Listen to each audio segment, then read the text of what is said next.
Hello students, आप सभी का स्वागत है मेरे यूट्यूब चैनल पर। आज हम क्लास +1 के लिए जो अपना चैप्टर हमने स्टार्ट किया था units and measurement, second chapter है। इसके आज हम क्वेश्चन आंसर करेंगे, एनसीईआरटी सोल्व करेंगे यहाँ पर आज हम। ठीक है बेटा, तो स्टार्ट करते हैं। एनसीईआरटी बुक है मेरे पास ये, और इसके जो क्वेश्चन आंसर हमको स्टार्ट करेंगे आज हम यहाँ पर। ठीक है, तो देखिए स्टार्ट करते हैं। Solution of NCERT exercise.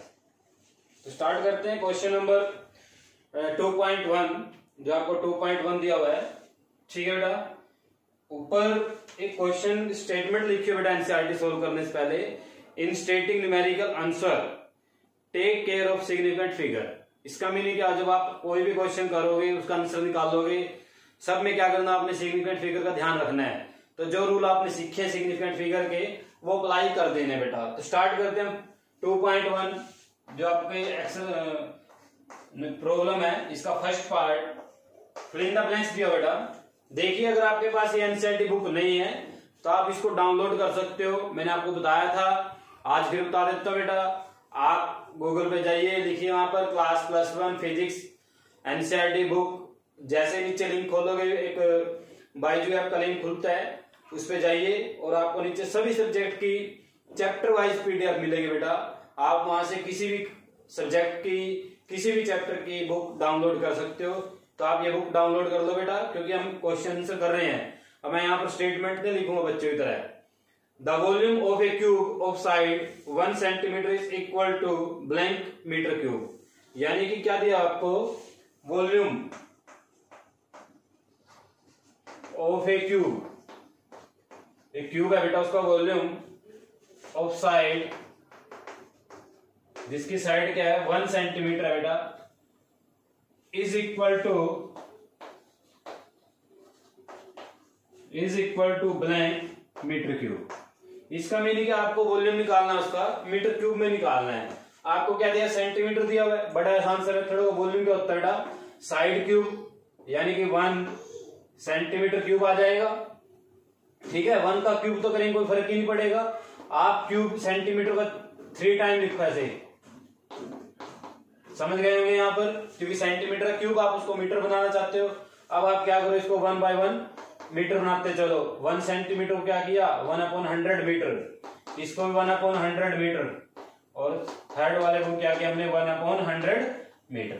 इसको सोल्व कर लीजिए, आपका आंसर रेडी है। तो क्या लिखेंगे, 10 की पावर 6 अपॉन में है ये, तो 1/10 की पावर 6, ऊपर जाकर जाए 10 की पावर -6, तो आपका आंसर आ गया 10 की पावर -6। तो ये first fill in the blanks आपका फिल हो गया। उसके बाद बी पार्ट की बात करते हैं। बी पार्ट क्या कहता है हमें, ठीक है, इसको समझ लेना बेटा, नोट करते रहना। मैं इसको इरेज कर रहा हूँ, ठीक है, स्क्रीनशॉट लेते रहा करो, साथ साथ इसको नोट कर लेना। उसके बाद आपको दिया हुआ है जो second fill in the blanks है, आपको सरफेस एरिया निकालना बेटा, किसका, सिलेंडर का। ठीक है, क्या दिया हुआ है, सिलेंडर दिया हुआ है। ठीक है, उसकी रेडियस आपको गिवन है 2.0 सेंटीमीटर। तो रेडियस कितना है, 2.0 सेंटीमीटर है। हाइट कितना दिया हुआ उसका, हाइट दिया हुआ 10.0 सेंटीमीटर। ठीक है, तो आप जब इसका एरिया निकालोगे, मिलीमीटर स्क्वायर में निकालना है। किसमें निकालना है, मिलीमीटर स्क्वायर। तो एरिया निकालना आपको मिलीमीटर स्क्वायर में। ठीक है बेटा, ध्यान रखना है इसका। तो एरिया हम क्या करेंगे, यहाँ पर 2πr(h) लगाएंगे। ठीक है, प्लस πr² भी लगाएंगे, प्लस πr² और 2πr(h). ठीक है, दोनों का अगर आप सोल्व कर सकते हो तो हमें दोनों सोल्व करने पड़ेंगे बेटा यहाँ पर, क्योंकि उसने नहीं दिया कौन सा लगाना है। वैसे क्या होता है, हम दोनों भी लगा सकते हैं। वैसे जनरली क्या होता है, कर्व सरफेस एरिया पूछता है वो। तो अगर हम कर्व सरफेस एरिया फॉर्मूला लगाएं तो एरिया क्या होता है, 2πr(h).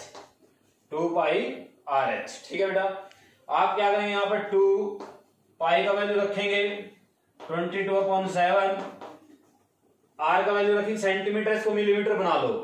तो 1 सेंटीमीटर में कितना मिलीमीटर होता है बेटा, 10 की पावर 1 और लग जाएगा साथ में, और ये सेंटीमीटर से क्या बन जाएगा, मिलीमीटर, साथ में mm लग जाएगा ऐसे। ठीक है बेटा, बात समझ में आई।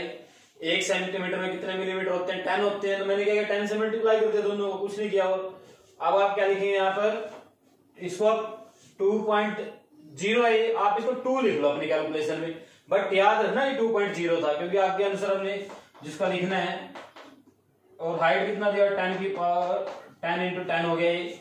इसको सोल्व करेंगे हम, तो आपका आंसर आता है 1.26 इंटू 10⁴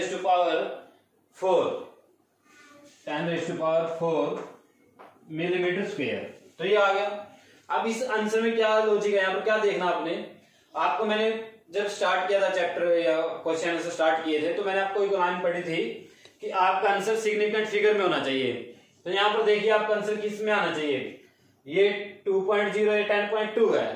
तो हम क्या देखते हैं जब अपना आंसर निकालते हैं, देखो जब हम प्लस माइनस करते हैं तो हम पॉइंट के बाद डिजिट देखते हैं कितनी किसमें कम है। तो हमने यहाँ पर मल्टीप्लाई किया, जब हम मल्टीप्लाई डिवाइड करते हैं तो लिस्ट सिग्निफिकेंट देखते हैं। तो लिस्ट सिग्निफिकेंट कितनी थी बेटा, 2 थी। यहाँ पर 3 है, यहाँ पर कितनी है, 2 है। तो आपका आंसर 2 सिग्निफिकेंट फिगर में आएगा। तो आपका आंसर कितना माना जाएगा, 1.3 इंटू 10⁴ मिलीमीटर स्क्वायर, क्योंकि 6 को राउंड ऑफ करो 5 से ग्रेटर है, तो अगर इससे नेक्स्ट प्रोसीडिंग जो डिजिट है वो 1 इंक्रीज कर दी, तो आपका आंसर आ गया 1.3 इंटू 10⁴ मिलीमीटर का स्क्वायर। उसका नेक्स्ट क्वेश्चन दिया आपको बेटा, ये बच्चों वाले क्वेश्चन है बेटा। क्या कहता है, एक व्हीकल है, उसकी स्पीड दी हुई है आपको, स्पीड कितनी दी हुई है, 18 kilometre per hour, 18 kilometre per hour, ठीक है। कहता है ये कितनी डिस्टेंस कवर करता है, 1 मीटर में बताना है डिस्टेंस, डिस्टेंस किस में बताना है, मीटर में, टाइम लेना है सेकंड में।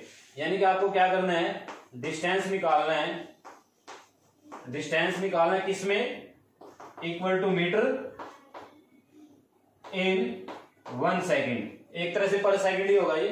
तो आप इसको क्या करो, मीटर पर सेकंड बनाओ। 18 किलोमीटर को क्या करते हैं, 5/18 से मल्टीप्लाई कर देते हैं, 18 से 18 कैंसिल, तो आपका आंसर आ गया 5। तो इसका मीनिंग क्या होगा, 5 मीटर कवर करेगा 1 सेकंड में। तो ये आपका क्वेश्चन था। उसके बाद नेक्स्ट है बेटा, डी पार्ट है इसका, रिलेटिव डेंसिटी का क्वेश्चन है। क्वेश्चन जो आपने 9th क्लास में किए हुए टॉपिक ये रिलेटिव डेंसिटी वाला। तो यहाँ पर हम करते हैं डी पार्ट जो है, डी पार्ट को कर लेते हैं सोल्व। तो डी पार्ट क्या कहता है, रिलेटिव डेंसिटी दिया बेटा 11.1, रिलेटिव डेंसिटी कितना बेटा 11.3 दिया हुआ है। कहते हैं डेंसिटी निकालो ग्राम पर सेंटीमीटर क्यूब में। क्या निकालना आपने, डेंसिटी किसमें, ग्राम पर सेंटीमीटर क्यूब में, और फिर डेंसिटी निकालना आपने किलोग्राम पर मीटर क्यूब में, दोनों में निकालना है बेटा, किलोग्राम पर मीटर क्यूब में, दोनों में आपने क्या करना है, डेंसिटी को फाइंड करना है। तो अब आप यहाँ पर क्या करेंगे, रिलेटिव डेंसिटी का अगर आपको फॉर्मूला याद हो, relative density equal to density of substance, density of substance upon density of water. ये फॉर्मूला था, अगर आपको याद नहीं है तो आप याद कर लीजिए, भूल गए होंगे क्योंकि काफी टाइम पुरानी बातें हो गई, वो 9th क्लास में किया था। तो रिलेटिव डेंसिटी 11.3 दिया हुआ है। जब आप डेंसिटी, वाटरी डेंसिटी 1 ग्राम पर सेंटीमीटर क्यूब लोगे तो आपका आंसर ग्राम सेंटीमीटर क्यूब में आएगा। जब आप वाटरी डेंसिटी किलोग्राम मीटर क्यूब में लोगे तो आपका आंसर किलोग्राम मीटर क्यूब में आएगा। तो वाटरी डेंसिटी ग्राम में कितनी होती है 1, और किलोग्राम में कितनी होती है बेटा 1000 किलोग्राम पर मीटर क्यूब। तो आप यहाँ पर क्या लिखेंगे, डेंसिटी अपॉन वाटरी डेंसिटी लिखेंगे 1 ग्राम पर सेंटीमीटर क्यूब। अब ये इधर आगे मल्टीप्लाई हो जाएगा तो डेंसिटी कितनी आ जाएगी ग्राम में 11.3, क्योंकि 1 से मल्टीप्लाई करेंगे कोई फर्क ही नहीं पड़ेगा। दूसरा यहाँ पर आप क्या करेंगे, फिर 11.3 लिखेंगे, डेंसिटी ऑफ सब्सटेंस लिखेंगे और डेंसिटी ऑफ वाटर। तो डेंसिटी ऑफ वाटर कितना होता है बेटा 1000 किलोग्राम पर मीटर क्यूब। अब आप 1000 को 10⁻³ में लिखेंगे तो आपका आंसर कितना आ जाएगा 11.3 10⁻³। ठीक है बेटा। तो आपका ये फर्स्ट क्वेश्चन था, इसके 4 पार्ट थे, 4 हमने कवर कर दिए। उसके बाद अपने जो प्रॉब्लम नंबर है 2.2 उसको तरफ चलते हैं, इसको सोल्व करते हैं। इसको उतार लो बेटा, स्क्रीनशॉट लो और इसको नोट करो अपनी नोटबुक में।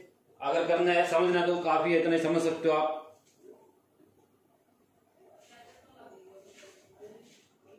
ओके बेटा 2.2 की तरफ चलते हैं।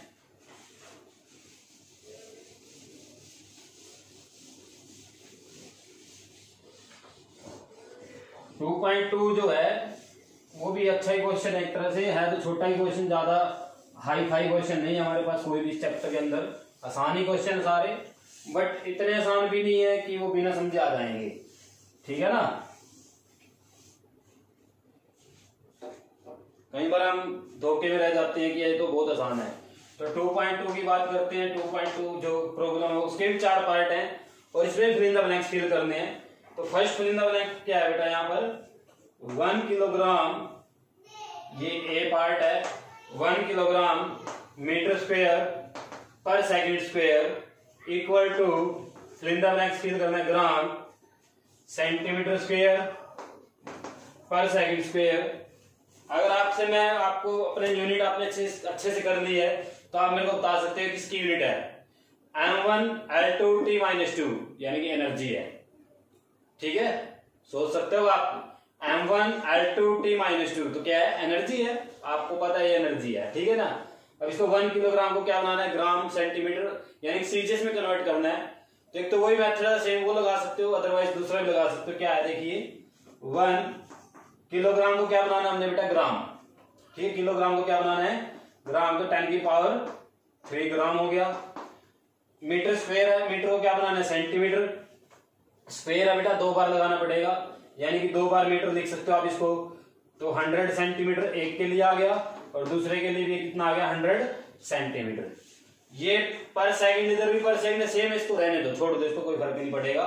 अगर हाँ मिनट होता और यहाँ पर सेकंड होता तो इसको, और एक बात और, ये सेकंड जो है अपॉन में जाता है 2, क्योंकि स्क्वायर है, इनवर्स है, माइनस है, इसको ऐसे लिखा जाता 1 अपॉन सेकंड का स्क्वायर। अब यहाँ पर अगर बाई चांस से मिनट होता तो मैं यहाँ पर मिनट का स्क्वायर लिखता और मिनट को फिर सेकंड बनाता, तो 60 × 60 नीचे आ जाता।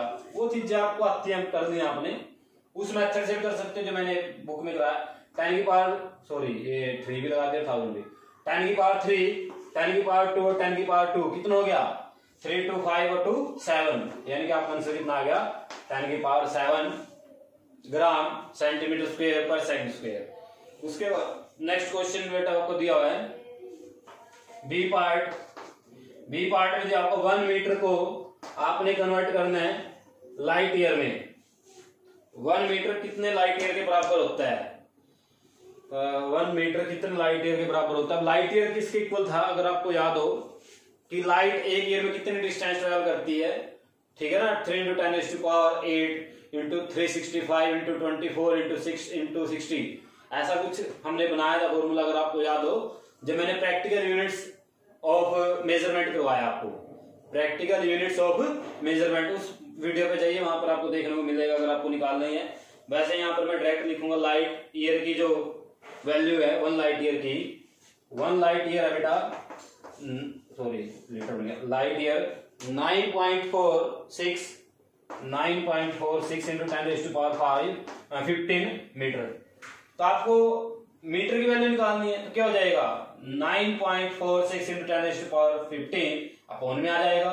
तो आपका आंसर कितना बनेगा, 1/9.46 इंटू 10⁵ और ये किसके इक्वल आ जाएगा, लाइट ईयर के 1 मीटर, ठीक है। क्या आप इस आंसर को ठीक मानेंगे, मैं तो ठीक नहीं मानूंगा, गलत है। क्या करना आपने, 1 को 9.46 से डिवाइड करना है बेटा, 1 को 9.46 से डिवाइड करना है। उसके बाद अपना आंसर 3 सिग्निफिकेंट डिजिट में रखना है। तो जो आपका आंसर आएगा वो आप यहाँ पर लिखना सोल्व करके, वो आपका काम है, आप कर सकते हो इतना काम, तो इंटेलिजेंट बच्चे हो, ठीक है ना। बार बार मेरे को एक बात बोलनी पड़ती है, आपको थोड़ा सा ये भी लगता होगा कि ऐसा क्यों बोला जा रहा है, ठीक है। उसके बाद सी पार्ट जो है 3.0 मीटर पर second square equal two kilometre per hour square. क्या बात है, क्या बढ़िया क्वेश्चन है। देखिए मीटर पर सेकंड को किलोमीटर पर आवर में बदलना है, पर सेकंड स्क्वायर भी है साथ में। अब मैं किलोमीटर पर आवर से मीटर पर सेकंड 5/18 करता हूं, और मीटर पर सेकंड से किलोमीटर पर आवर को 18/5 कर सकते हैं, बट यहाँ पर उल्टा हो गया बेटा, ठीक है ना, सेकंड का स्केल भी है। तो आपने क्या करना है, थोड़ा सा इसको ध्यान से लिखना है, 3.0 इंटू मीटर अपॉन सेकंड का स्क्वायर ऐसे लिखेंगे। उसके बाद क्या करना आपने, मीटर को किलोमीटर बनाना है और सेकंड को आवर्स बनाना है। ठीक है, सेकंड को क्या बनाना है, आवर्स में। तो देखिए 3.0 इंटू मीटर को क्या करें, 10⁻³ किलोमीटर लिख सकते हैं। 10⁻³ किलोमीटर लिखा जा सकता है या नहीं लिखा जा सकता, लिखा जा सकता है बेटा। और 1 सेकंड में कितने आवर होते हैं बेटा, 1/3600 और उसका स्क्वायर भी है बेटा, उसका क्या है, स्क्वायर भी है। ठीक है ना, सेकंड का स्क्वायर है तो उसका भी स्क्वायर होगा। तो आपने क्या करना है यहाँ पर भाई, ये रिलेशन कहां से आती है, देखो 1 आवर इक्वल टू 3600 सेकंड होता है, ये होता है ना। उस सेकंड की वैल्यू निकाल दो, 3600 अपॉन में आ गया तो 1 सेकंड की वैल्यू क्या आ गई, 1/3600। स्केयर है तो उसका स्केयर कर दिया। ऐसे ही किलोमीटर के मीटर में बना लिया हमने। अब आप बड़े हो गए बेटा, छोटे बच्चे नहीं हो, इन चीजों में कंफ्यूज हो गए तो दिक्कतें बहुत आने वाली हैं।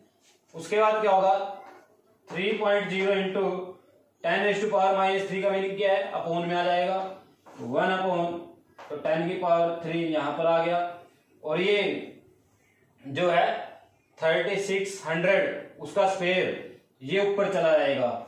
कैसे जाएगा ऊपर, आपको मैंने एक चीज आपको 9th क्लास में सिखाई होगी, 1 2 3 4 क्या होता है, फर्स्ट की 4 से मल्टीप्लाई, सेकंड की 3rd से मल्टीप्लाई अपॉन में ऐसे लिखा जाता है 1 इंटू 4 2 इंटू 3।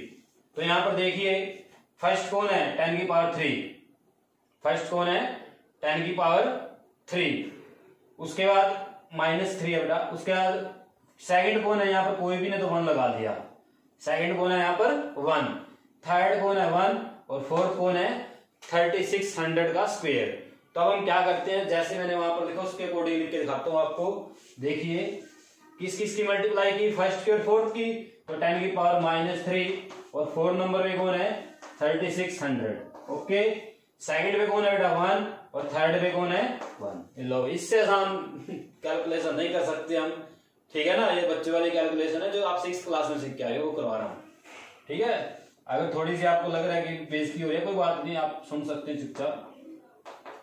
3600 अपॉन 10⁻³ अपॉन में क्या हो जाएगा, 1000। 2 0 से 2 0 उड़ा दी, ओ सॉरी स्क्वायर था भाई इसका, 3600 एक बार और आएगा। ठीक है, उसके बाद 1 0 से यहाँ 1 0 कैंसिल हो जाती है। आगे आप इसको सोल्व कर सकते हो, अगर करना चाहते हो क्या करोगे, 36 की मल्टीप्लाई इंटू 3। ठीक है बेटा, 3 का ये 0 हटा दो। अगर ऐसे हटा दोगे तो बहुत अच्छी बात है, अगर ऐसे हटाना चाहते हो तो ऐसे कर दो। देखो 3.0 है तो 3। अगर बिल्कुल ही बच्चे हो आप, छोटे बच्चे हो, भी 7th क्लास में हो, तो आप क्या कर सकते हो, यहाँ पर 3.0 पॉइंट हटा के नीचे 10 लगा सकते हो, 30/10 बना सकते हो। इसको 0 से फिर 0 काट देना। बात तो वही है बेटा, इंटेलिजेंट हो आप। तो क्या आ जाएगा 3 आ जाएगा। ठीक है ना, जहां से चले थे वहीं आगे। अब क्या करो आप 36 और 3 की मल्टीप्लाई करो और साथ में 10⁻1 बची है सिर्फ। बट आपका आंसर सिग्निफिकेंट फिगर में होना चाहिए। तो सिग्निफिकेंट फिगर में जब आंसर निकालोगे आप, यहाँ पर कितने सिग्निफिकेंट फिगर है बेटा 2, तो आपका आंसर भी कितना आना चाहिए 2 सिग्निफिकेंट फिगर में होना चाहिए। याद रखना इस पॉइंट को। ठीक है, उसके बाद नेक्स्ट क्वेश्चन डी पार्ट, इसका लास्ट पार्ट है शायद। ठीक है, सेकंड क्वेश्चन का डी पार्ट देखिए, उसको करते हैं सोल्व। डी पार्ट क्या कहता है हमें, जी का वैल्यू दिया बेटा, जी का वैल्यू कुछ इसे दिया 6.626 10⁻11 न्यूटन मीटर स्क्वायर पर kilogram square, newton metre square पर किलोग्राम स्क्वायर। कहता है इसको कन्वर्ट करो। क्या करना है, इसको कन्वर्ट करना है। किसमें करना है, सेंटीमीटर स्क्वायर में और सेकंड इनवर्स में और पर ग्राम में। ठीक है ना, इसमें कन्वर्ट करना है भाई। यहां पर एक छोटी सी बात आपको नोट करनी पड़ेगी, ये सारी क्या सीजीएस यूनिट है और ये सारी क्या एसआई यूनिट है। तो आपने क्या करना है, जी को, ग्रेविटेशनल कांस्टेंट को एसआई स्टैंडर्ड से सीजीएस में लेके आना है। ये मैंने आपको न्यूमेरिकल करवाया था बेटा, जब कन्वर्जन ऑफ यूनिट करवा रखा है, मैंने आपको एक वीडियो बनाई है उसकी पूरी कन्वर्जन ऑफ यूनिट्स की, उसमें करवाया हुआ है, वहां पर देखिए। अगर वहां पर आपको देखना पसंद नहीं है तो मैं यहीं पर दिखा देता हूं आपको। देखो क्या करना आपने, इस फॉर्मूले को नीचे उतारो पहले एक बार। देखिए यहाँ पर क्या न्यूटन है, न्यूटन क्या होता है, ऐसा ही होता है, बट ये नाम से यूनिट किलोग्राम में नहीं है। तो न्यूटन क्या होता है, किलोग्राम मीटर पर सेकंड स्क्वायर, किलोग्राम मीटर पर सेकंड स्क्वायर। आपको थोड़ा बहुत याद आ गया होगा। उसके बाद कौन है, मीटर का स्क्वायर है। उसके बाद कौन है बेटा, किलोग्राम का स्क्वायर है। ठीक है, समझ में आई बात सभी को, आई बात समझ में? ठीक है, मैं यहाँ पर थोड़ा सा देख लेता हूँ एक बार। ये -2 है बेटा, ये क्या है, -2 है, इसको -2 रखना है। उसके बाद देखिए स्टेटमेंट ही गलत उतारी गई थी, किलोग्राम की पावर 1 और ये कितने, -2। ये किसकी वैल्यू बेटा, ये जो वैल्यू है ये इस एन की है, न्यूटन की। ठीक है, मीटर स्क्वायर पर kilogram square as it is है, तो metre square as it is, kilogram का स्क्वायर इनवर्स में एज इट इज।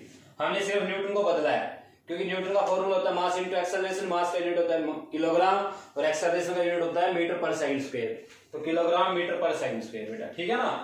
तो किलोग्राम की पावर 1, ये -2, तो क्या बच गई, किलोग्राम की पावर -1। ठीक है, सेकंड अकेला ही है तो सेकंड की पावर -2, मीटर भी अकेला ही, नहीं सॉरी ये किया, मीटर की पावर 1 और ये 2, कितना हो गया, मीटर की पावर 3। तो इसको आपने क्या करना है, इसमें बदलना है, बस बदल दो। तो किलोग्राम को ग्राम बना दो, सेकंड को सेकंड रखेंगे, मीटर को सेंटीमीटर बना देंगे, और जी की वैल्यू साथ में दी हुई है, इसको मल्टीप्लाई कर देंगे। तो क्या करेंगे हम, 6.626 इंटू 10⁻⁻11, इसके साथ ये था मल्टीप्लाई आगे। तो मैं किलोग्राम को क्या बनाता हूं, ग्राम, 10⁻³ ग्राम, इसको बदल दिया। पावर कितना है, -1 है, तो -1 रख दिया। सेकंड को सेकंड में रखना है क्योंकि सेम है, तो इसको हटा दो, दोनों को एक ही बात है। मीटर से क्या बनाना है, सेंटीमीटर, ऊपर पावर 3 है भाई, यहां पर भी 3 होगी, फिर तो स्टेटमेंट गलत उतारेगी, ये भी, हाँ ये भी 3 है। ठीक है, तो मीटर को क्या करना है, सेंटीमीटर क्यों बनाना है, तो मीटर को सेंटीमीटर बनाएंगे तो क्या होता है, 100 सेंटीमीटर होता है 1 मीटर में, और उसकी पावर कितना है, 3। बस इसको सोल्व कर लो, आपका जो आंसर है वो आपके सामने स्क्रीन पे आ जाएगा। 1 पर सेकंड के साथ में लगा देना। ठीक है, तो यूनिट नहीं काटनी ना, 17 काटना है। तो क्या आ जाएगा आपका, 6.6 10⁻6 इंटू 10⁻11, 10 की पावर -3 अपोन में चला जाएगा। ठीक है, इंटू 10 की पावर 2 और ऊपर 3, तो 10 की पावर 6, साथ में आ जाएगा ग्राम की पावर -1 सेंटीमीटर क्यूब पर सेकंड स्क्वायर। इसको सोल्व कर डालो, आंसर लिख डालो। ठीक है, अगर आंसर यहां से नहीं पता चले तो मैंने सोल्व करवाया आपको, वहां से देख लेना बेटा। इसका स्क्रीनशॉट लीजिए। मैं तो कहता हूं समझिए, जितना ज्यादा समझेंगे उतना आपके लिए बेनिफिट होगा, और इसको नोट कर लीजिए बेटा, ताकि हम नेक्स्ट क्वेश्चन कर पाए।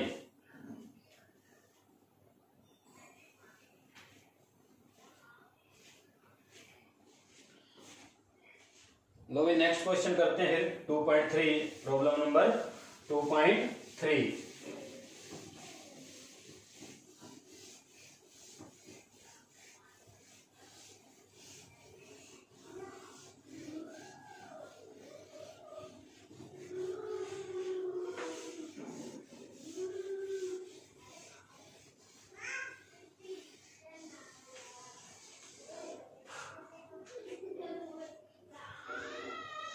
Problem number 2.3। ठीक है ना, 2.3 जो प्रॉब्लम है वो क्या कहती है, प्रॉब्लम तो कुछ नहीं कहती, ठीक है ना, कहेंगे तो हम ही, एक calorie is a unit of heat और energy and it is equal to 4.2 joule.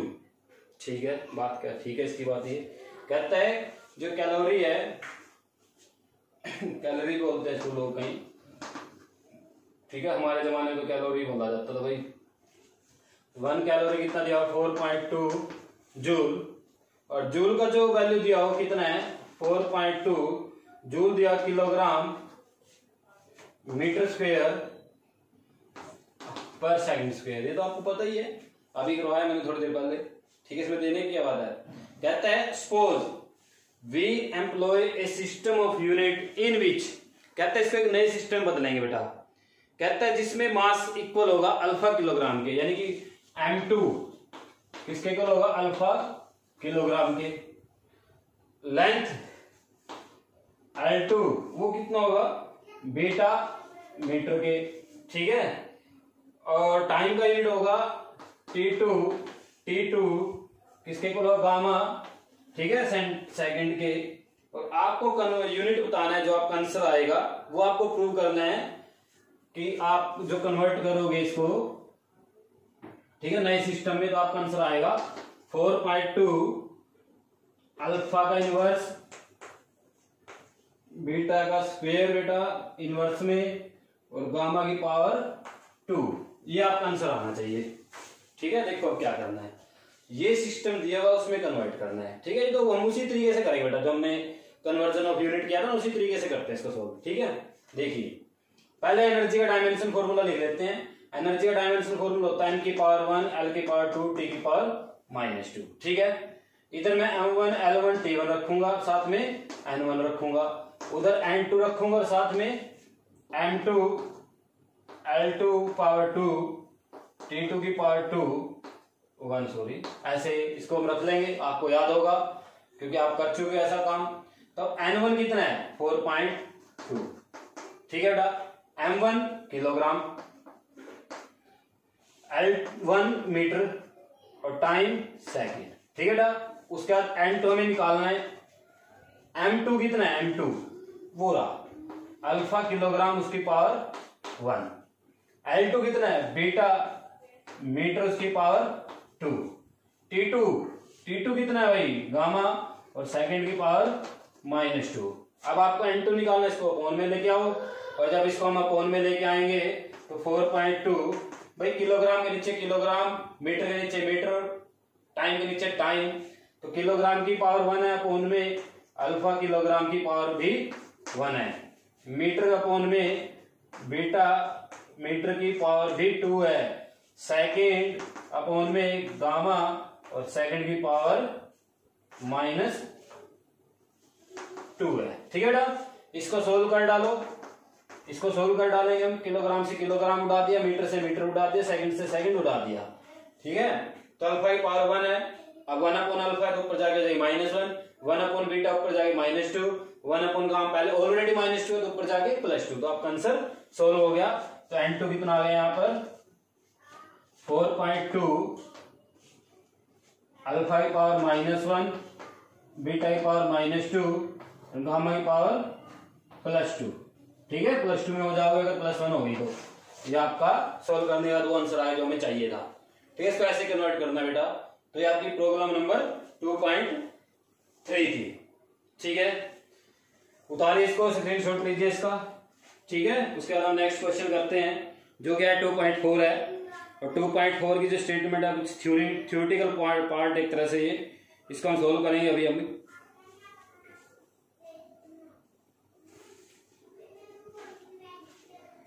Okay बेटा स्टार्ट करते हैं 2.4 में आपको क्या करना है, बस आंसर देंगे बेटा कुछ, ठीक है। कुछ बातें पूछी गई हैं, उन बातों के आंसर बताने हैं, उन बातों के जब आंसर आप बता दोगे तो आप समझ जाओगे, इंटेलिजेंट बच्चे हो आप, ठीक है।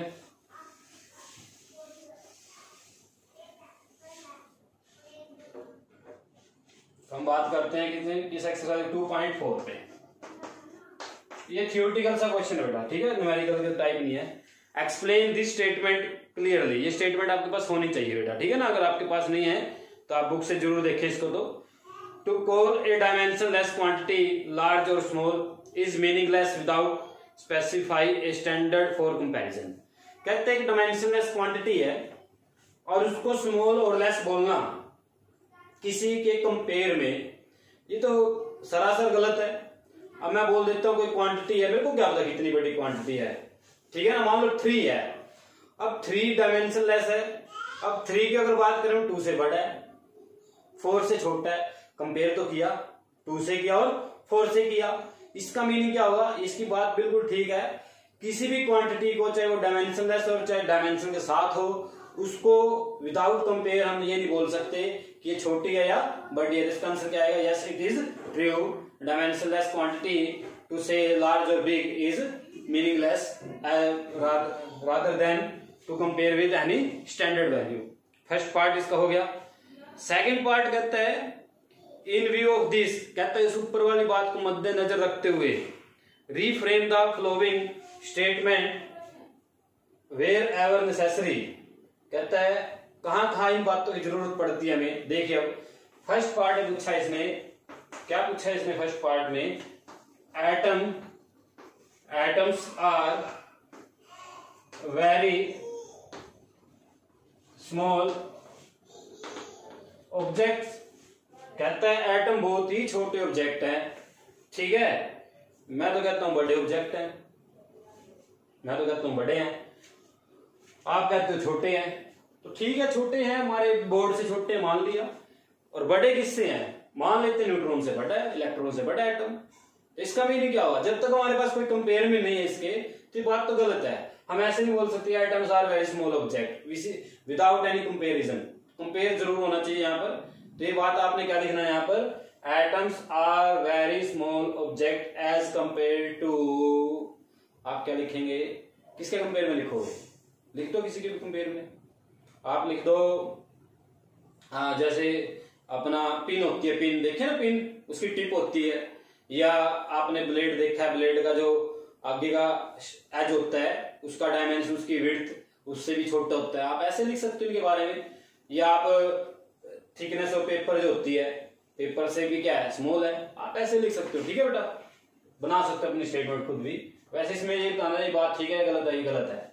उसका बी पार्ट जो है इसका, बी पार्ट में पूछा आपसे ए जेट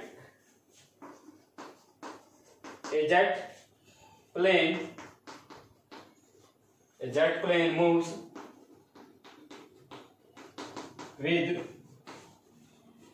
ग्रेट स्पीड, क्या बात है, कहता है जेट जो है ग्रेट स्पीड से चल रहा है, मैं तो कह रहा हूं कम स्पीड से चल रहा है, ठीक है, क्योंकि मेरे पास जो स्पीड है वो लाइट की है, आपके पास जो स्पीड है वो बस की है। तो बस के कंपेयर में तो जेट बहुत फास्ट है और लाइट की स्पीड में क्या है, वो बहुत कम स्लो है। तो हम क्या करते हैं यहाँ पर, इस बात को हम नहीं बात क्लियर कर पा रहे हैं। तो अगर आपको जेट की स्पीड हाई बतानी है तो एज कंपेयर टू, इसको पूरा कीजिए, इस बात को पूरा कीजिए, as compare to speed of bus, ठीक है, इसको खत्म कर दीजिए बस। उसके बाद सी पॉइंट पूछा इसने, क्या पूछा है, the mass of Jupiter is very large, the mass of Jupiter is very large, हाँ हो सकता है, mass of Jupiter is very large हो सकता है भाई, किसके कंपेयर में बोलोगे, आप बता दो किसी कंपेयर में, मून के कंपेयर में बता दो, शायद अर्थ से बड़ा होता है जुपिटर, तो जुपिटर अर्थ के कंपेयर में बता दो, लिख दो as compare to earth, as compare to moon, जिसके कंपेयर में लिखना चाहते हो आप, ठीक है ना। उसके बाद डी पार्ट में पूछा इसने, अरे इन बातों से क्या समझ रहे हो बेटा, ये किस लिए आपको दिखाई जा रही है बातें, ये याद करने के लिए नहीं बताई जा रही, पेपर में आएगा तो भाई आप लिख दो आंसर, ऐसा कुछ नहीं है। जितने मैंने अब तक क्वेश्चन करा क्या इनमें से तो एक भी ना आए, और जितने इस बुक के अंदर है तो उनमें से भी कोई ना आए। पेपर में नहीं पता आपको क्या आएगा, ना मेरे को पता क्या आएगा। पेपर में तो क्या होता है, एक्सटर्नल क्वेश्चन होते हैं बेटा, स्टेटमेंट, हजारों स्टेटमेंट बनेगी, आप तरीके सीखिए, बातों को कैच कीजिए, आप क्या सीख रहे हो, जितना आप सीखेंगे उतना आपको अच्छा लगेगा, फिजिक्स पढ़ने में मजा भी आएगा और अच्छी भी लगेगी, आसान हो जाएगा काम आपके लिए। और अगर याद करोगे, पेपर देने बैठोगे, पेपर एक भी नहीं आया, ऐसा नहीं होगा। आप 10th क्लास की तरह एनसीईआरटी बुक रट के नहीं जा सकते कि एनसीईआरटी याद करके आया जी मतलब सारे क्वेश्चन आंसर, और पेपर में पता चला कि कुछ और ही हो गया, ठीक है ना, आपको पता है कुछ और क्या होता है। उसके बाद क्या हुआ यहाँ पर, जो डी पार्ट है उसकी बात कर लेते हैं। द एयर, हमारे पास टाइम नहीं है इतना, the air inside this room, the air inside this room contains a large number of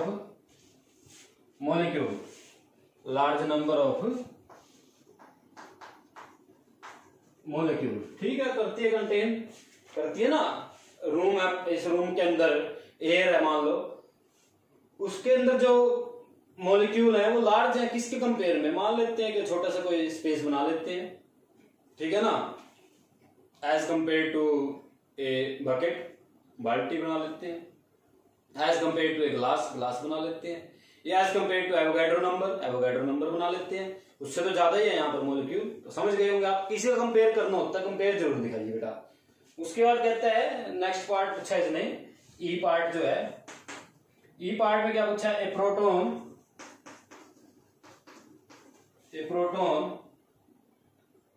is much more massive, ठीक है। मैसिव आपको वर्ड सुनने में मिल जाएगा अगर आप क्रिकेट देखते हो और वहां पर रवि शास्त्री जी कमेंट्री करते हैं तो बड़ा अच्छा वर्ड यूज करते हैं मैसिव 6, ठीक है ना, और कहीं पर आपको सुनने को नहीं मिलेगा, ठीक है ना।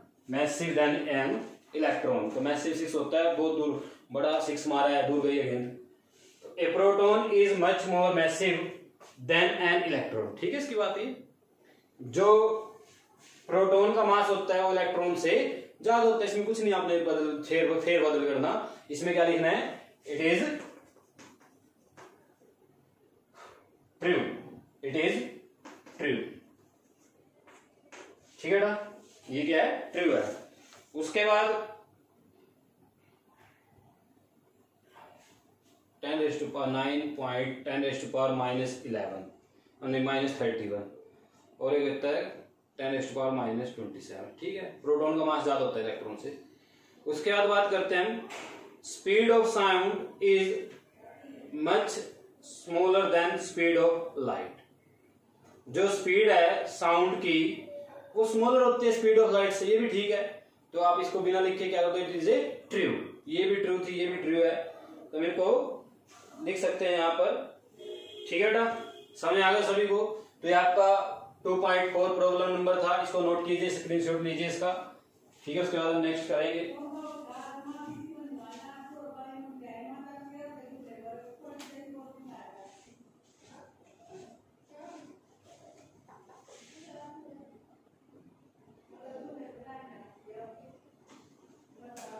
प्रॉब्लम नंबर 2.5, उसके अंदर हमें क्या करना है बेटा, उसके अंदर हम क्या करेंगे अभी दिखा, स्टेटमेंट पढ़ते हैं इसके बारे में क्या करना है आपने, ठीक है।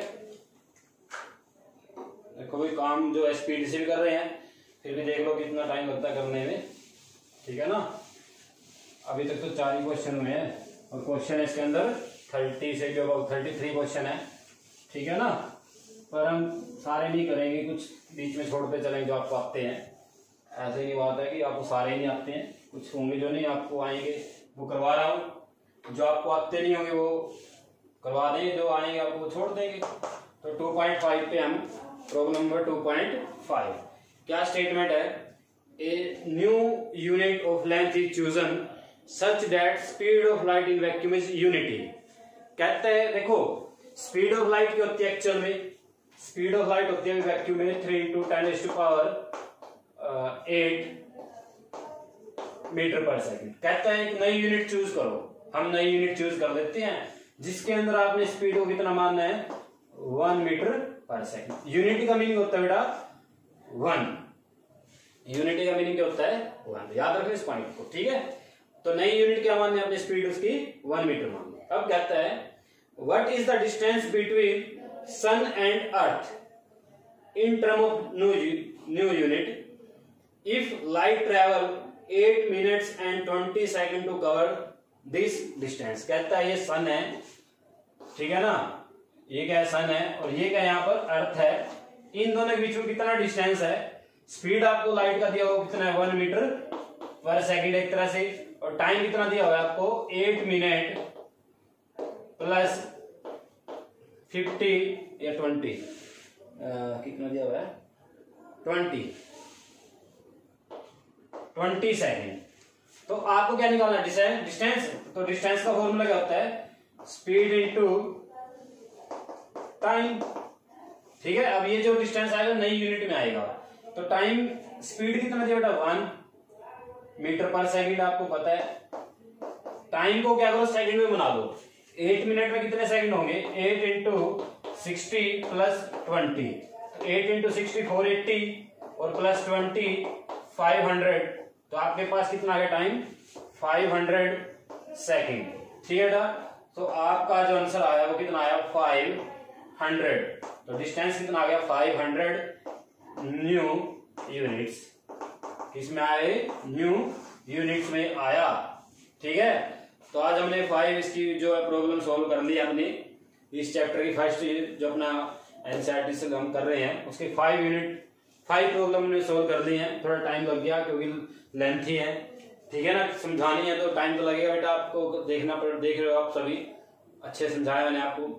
तो अब आपने क्या करना है, एक तो चैनल को सब्सक्राइब कर लो बेटा अगर नहीं किया तो, ठीक है, और चैनल को शेयर करो, ठीक है ना, सब्सक्राइबर दो ताकि हम आगे जो है लाइव आने की कंडीशन ही नहीं पूरी हो रही अपनी। मैं एक दिन लाइव आने की सोच रहा था तो लाइव ही नहीं आ पाए हम। मोबाइल कहता है कि पहले 1000 सब्सक्राइबर होने चाहिए तब आप लाइव आ सकते हो मोबाइल से, लैपटॉप मेरे पास नहीं है, तो पहले तो 1000 की कंडीशन पूरी करते हैं उसके बाद देखेंगे लाइव आएंगे फिर। तो बेटा ये कीजिए काम, ठीक है, अपना नोटबुक पे उतारिए इसको और चैनल को शेयर कीजिए, सब्सक्राइब कीजिए। ओके बेटा, मिलते हैं अपनी नेक्स्ट वीडियो में। Thank you.